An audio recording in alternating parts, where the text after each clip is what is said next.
Station గన్పూర్లో ప్రజాపాలన ప్రగతి బాట సభలో CM Revanth Reddy ప్రజలను ఉద్దేశించి తెలంగాణ ప్రజలకు ఏం చెప్తున్నాడంటే కేసీఆర్ చిట్టా విప్పుతా, మరి అది ఇప్పాలి.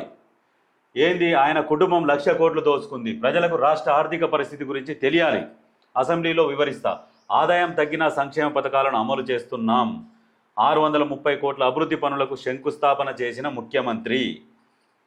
ఇప్పుడు ఏమంటున్నారు, ధనిక రాష్ట్రమైన తెలంగాణను కేసీఆర్ కుటుంబం అప్పుల ఊబిలో కూరుకుపోయేలా చేసింది.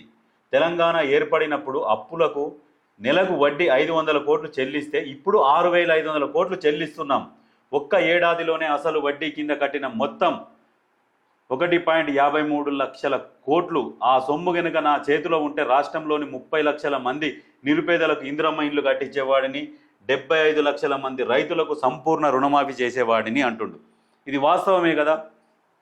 ఇన్ని లక్షల కోట్ల అప్పు చేసిపోతే ఆ అప్పుకు మిత్తిలు కట్టుడే సరిపోతుంది. ప్రజలకు అర్థం కావాలి, ప్రజలు అర్థం చేసుకోవాలి. ఇప్పుడు ఎంత ఉన్నది, రాష్ట్ర ఆదాయం ఎంత ఉన్నది, ఆదాయంలో ఎంత ఖర్చు అవుతుంది, ఎంత మిగులుతున్నది, ఈ ఉచిత పథకాలకు ఎంత ఖర్చు పెడుతుంది ప్రభుత్వం, వీళ్ళు ఏమన్నా అవినీతి చేస్తున్నారని ప్రజలు అది గమనించాలి.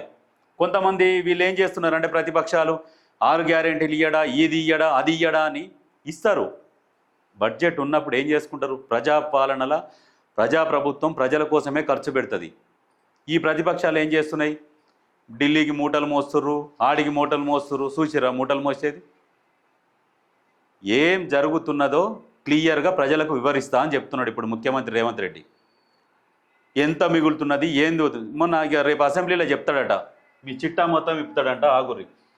ఎన్నికల్లో ఇచ్చిన హామీలన్నీ అమలు చేస్తున్నామని ముఖ్యమంత్రి రేవంత్ రెడ్డి అన్నారు. బస్సుల్లో మహిళల ఉచిత ప్రయాణికి గాను ఆర్టీసీకి ఇప్పటి వరకు 5,005 కోట్లు చెల్లించామని, 50 లక్షల పేద కుటుంబాలకు 200 యూనిట్ల విద్యుత్తును ఉచితంగా ఇస్తున్నామని తెలిపారు. 500కే సిలిండర్తో పాటు రైతులకు 24 గంటల ఉచిత కరెంటు అందిస్తున్నామని పేర్కొన్నారు. రైతులకు 20,000 కోట్ల రుణమాఫీ చేసినట్లు చెప్పారు. నిరుద్యోగ సమస్యను తరిమికొట్టామన్నారు. వాస్తవంగా 20,000 కోట్లు రుణమాఫీ జరిగింది. కాకపోతే ఇంకో కొంతమందికి కాలే, పూర్తి స్థాయిలో కాలే. అది కూడా జరుగుతుంది, చేస్తామని చెప్పేసి చెప్తున్నాడు. అంటే మన దగ్గర ఉన్న బడ్జెట్ను బట్టి మిగతా వాళ్ళకు కూడా పూర్తి స్థాయిలో రుణమాఫీ చేస్తాము అని చెప్తున్నారు. ఈ రుణమాఫీ పూర్తి స్థాయిలో అయిపోయినాక ఇంకా ఖర్చు ఏముంటుంది, ఎనుకో ముందో చేస్తాడు 100%. ఇది మాత్రం వాస్తవం. ఇది అయిపోయినాక బర్డెన్ ఇంకా తగ్గుతుంది కదా. ఇంకా వేరే సంక్షేమ పథకాలను 1 by 1 చేసుకుంటూ వస్తాడు. ఒకటేసారి కావాలంటే ఏడా. కేసీఆర్ రాగానే 5 ఏళ్ళు జల్సా చేసిండు. ఏంటంటే పిల్ల అప్పుడే పుట్టింది ఏడికెళ్ళి నడుస్తుంది అని అన్ని కథలు పడ్డాడు. ఇంకోటి ఏంటంటే ఎమ్మెల్యే కడియం శ్రీహరి అధ్యక్షతన ఆదివారం నిర్వహించిన ప్రజాపాలన ప్రగతి బాట సభకు సీఎం ముఖ్య అతిథిగా హాజరయ్యారు. నియోజకవర్గంలో 630 కోట్ల అభివృద్ధి పనులకు వర్చువల్గా శంకుస్థాపన చేశారు. అనంతరం బహిరంగ సభలో మాట్లాడారు. రాష్ట్రాన్ని కేసీఆర్ అప్పుల కుప్పగా మార్చారు. ఎన్ని కోట్లు, మనమేమో 7.5 లక్షల కోట్లు అనుకున్నాం, కానీ 8,29,000 కోట్లు అప్పును మా నెత్తి మీద పెట్టిపోయారు. ఇందులో 1,00,000 కోట్లను ఆయన కుటుంబం దోచుకుంది. గత ఏడాది 2.91 లక్షల కోట్లతో బడ్జెట్ ప్రవేశపెడితే అంచనాలకు తగ్గ ఆదాయం రాలేదు. అయినా కానీ సంక్షేమ పథకాలను అమలు చేస్తున్నాం. రాష్ట్ర ఆర్థిక పరిస్థితి గురించి ప్రజలకు వాస్తవాలు తెలియాలి. ఎమ్మెల్యేగా 15 నెలలు జీతభత్యాలు తీసుకుంటున్న వ్యక్తి ఎవరు? ఎమ్మెల్యేగా 15 నెలలు కేసీఆర్. ప్రజల సొమ్ము అయితే తింటున్నాడు, కానీ అసెంబ్లీకి వస్తలేడు. దాని మీద ఎవరు మాట్లాడరు. వాళ్ళకు సంబంధించిన వాళ్ళు ఏమనంటే ఆయన వస్తున్నాడు, కట్టెపట్టుకొని నడుస్తున్నాడు, ఆయన వెనకంగా 10-20 మందికి ఇట్లా ఇక చెంచాలు ఉంటారు కదా, జై జై అని కూడా తిరుగుతారు. అసెంబ్లీలో ఈ నెల 19-20 తేదీలో రాష్ట్ర ఆర్థిక పరిస్థితిపై సమగ్ర వివరాలు వెల్లడిస్తాను, కేసీఆర్ చిట్టా విప్తాను అంటుండు. రేవంత్ అన్న కేసీఆర్ చిట్టా విప్పుతాను కాదు, విప్పాలి, ప్రజలకు తెలవాలి. ఈ కుటుంబం ఎంత దోసుకుంది తెలంగాణని, తెలంగాణ ప్రజల సొమ్ము, వాళ్ళని ఏ రకంగా దోచుక తిన్నది అనేది పూర్తిగా వివరించండి. వివరిస్తే కానీ ప్రజలకు అర్థమవుతుంది ఎక్కడెక్కడ దోచుకున్నారు, ఎంతెంత దోచుకున్నారు, దాని మీద వివరణ ఇవ్వాలి. దాని మీద వివరించకపోయేసరికి వీళ్ళు ఏమనంటే 6 గ్యారెంటీలు ఇవేమా అవే గ్యారెంటీలు అమలు అయితేనే ఉన్నాయి, అయితలేవా? ఇప్పటికీ కూడా టీఆర్ఎస్ కార్యకర్తలకే ముందు అవుతున్నది. ఎందుకంటే ఇప్పుడు వాళ్ళు పాత మాజీ పరిపాలకులు కదా, వాళ్ళ కనుసంధాలల్లో ముందు మా వాళ్ళకే వచ్చేటట్టు చేయాలి అని చెప్పేసి అధికారులను బెదిరిస్తున్నారు. అధికారులకు కూడా కొంతమందికి స్థానచలనం కలిగియాలి. బీఆర్ఎస్ ప్రభుత్వంలో ఎవరెవరైతే అధికారులు ఉన్నారో కొన్ని ఏరియాలలో వాళ్ళే కొనసాగుతున్నారు. వాళ్ళకు కూడా స్థానచలనం కలిగించి వేరే ప్లేస్లలో వేయాలి. మార్పిడి చేస్తే కొద్దిగా మన ప్రజలకు, పేద ప్రజలకు కొన్ని కరెక్ట్ టైంకి అందుతాయి, అన్నీ న్యాయంగా చేయగలుగుతారు ఏవైనా కానీ. ఇందిరమ్మ ఇళ్ళలో కావచ్చు, పేర్లు రాసుకున్నాడు కావచ్చు, కొన్ని మండలాల్లో ఏం చేస్తున్నారు, వాళ్ళు డబ్బులు అడుగుతున్నారట. ఇందిరమ్మ ఇల్లు రాస్తే 20,000 అడుగుతున్నారట. అట్లా ఉన్నది. ఇట్లాంటి అధికారాలన్నీ పట్టుకొని సస్పెండ్ చేసేయాలి. ఖచ్చితంగా రేవంత్ అన్న దెబ్బ కొట్టినోడు మర్చిపోవచ్చు, దెబ్బ తిన్నోడు మర్చిపోకూడదు. కేసీఆర్ అనే వ్యక్తిని తెలంగాణ సంపద ఎంత దోచుకున్నారు, వాళ్ళు ఏమేమి అవినీతి చేసిర్రు, దాని మీద బయటికి తీసి లోపల వెయ్యాలి. మిమ్మల్ని గద్దె మీద గుసబెట్టింది ఎందుకు? ఆ దరిద్రుడు తెలంగాణ సంపద మొత్తం దోసుకున్నాడు, దాన్ని కక్కిస్తాడు మన రేవంత్ రెడ్డి వస్తే, ఆయనకు సరైన మొగడు రేవంత్ రెడ్డే అని చెప్పేసి ప్రజలు అనుకొని మిమ్మల్ని ఆ సీట్లో కూర్చోబెట్టిరు.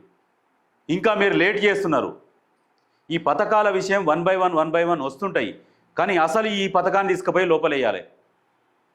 ప్రజలు మీకు ఇచ్చింది ఎందుకు అనుకుంటున్నారు? ఖచ్చితంగా ఈ దొంగలను అరెస్ట్ చేసి లోపలేసి కక్కియాలి.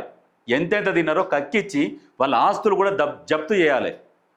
దానికోసం మిమ్మల్ని ఆ సీట్లో కూర్చోబెట్టారు ప్రజలు. మిమ్మల్ని ఫస్ట్ ఇప్పుడు ఎవరు అడుగుతలేరు, మాకు ఈ గ్యారెంటీ, ఆ గ్యారెంటీ ఇప్పుడు మాకు చేయాలని. ఈ ప్రతిపక్షాలు గగ్గోలు పెడుతున్నాయి. ఎందుకంటే వాళ్ళ ఏమన్నా బయటికి తీస్తారో ఏమన్నా భయంతో అటెన్షన్ డైవర్షన్, ఈ టాపిక్ని డైవర్ట్ చేస్తారు. రైతుల గొడవ అని చెప్పేసి, ధర్నాలు చేస్తామని చెప్పేసి ఇవన్నీ చేస్తున్నారు. ఇవన్నీ చేస్తే ఏంటంటే మీరు అటు సైడ్ తొంగి చూస్తారో ఏమో అని. మీరు ఎటు చూడకూరు, ఫస్ట్ వాళ్ళ పని చేయరు.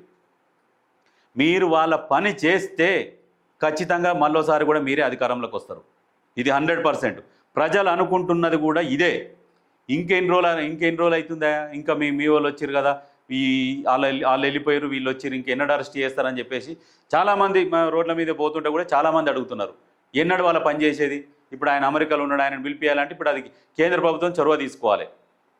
ఆ ఫోన్ ట్యాపింగ్ కేసులో, ఫోన్ ట్యాపింగ్ ఎంత పెద్ద నేరం అంటే అంత పెద్ద నేరం. పెన్ల మొగుడు ఇనేటి కూడా వాళ్ళు ట్యాపింగ్ చేసిరన్న సమాచారం. ప్రతి ఒక్కరు ఫోన్లు ట్యాపింగ్ చేసిరు. ఖచ్చితంగా వీళ్ళ పని చేయండి మీరు. ప్రజలు మీకు మళ్ళీ పట్టం కడుతుంటారు. సంక్షేమ పథకాలు ఇప్పుడు ఎవరు అడుగుతలేరు. పేదలకు కావాల్సినవి ఏమున్నాయి? రేషన్ కార్డు ముఖ్యంగా, అవి ఫస్ట్ ఇస్తే సరిపోతుంటుంది.